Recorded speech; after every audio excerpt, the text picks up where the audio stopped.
শেখ হাসিনাকে বাংলার মাটিতে এনে ফাঁসি দেওয়ার পর নির্বাচন হবে।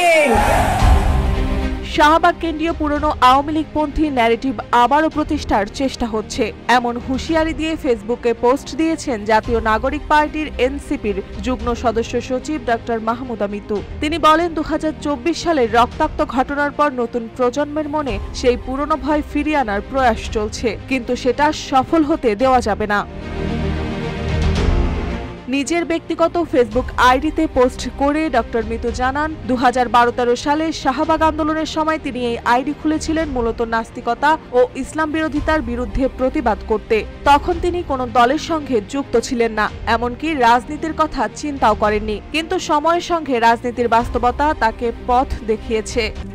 RICL TMX, যুগের পর যুগ স্থাপনা থাকে মজবুত। ডক্টর মিতুর ভাষায়, শাহবাগের আওয়ামী লীগ ন্যারেটিভ ঘৃণা করতে করতেই রাজনীতি বুঝেছি, শেখ হাসিনাকে ঘৃণা করতে শিখেছি। তিনি জানান, শাপলা চত্বরের রক্তাক্ত রাত, বিশ্বজিতের নির্মম হত্যার দৃশ্য সব মিলিয়ে তিনি সেই সময় থেকে ভিন্ন এক পথে হাঁটা শুরু করেন।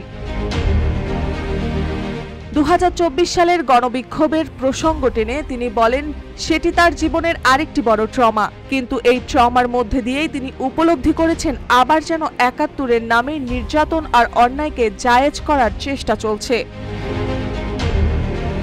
ফেসবুক জীবনের 14 বছরের অভিজ্ঞতা টেনে তিনি বলেন, তাকে বারবার রাজাকার তকমা দেওয়া হয়েছে শুধু ভিন্ন মত পোষণ করার কারণে, কিন্তু এখন সময় এসেছে শাহবাগের সেই ন্যারেটিভের জবাব দেওয়ার।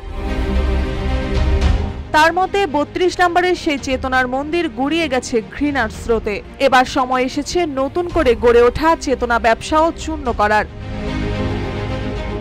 ডাক্তার মিতু শেষ পর্যন্ত বলেন, যারা শাহবাগের ন্যারেটিভ ফিরিয়ে আনার চেষ্টা করছে তাদের প্রতিহত করতে হবে, কারণ সেটা ফিরলেই আবার শুরু হবে দমন নিপীড়নের ভয়াল দিন। মার্জিয়া মৌ, রূপালী বাংলাদেশ।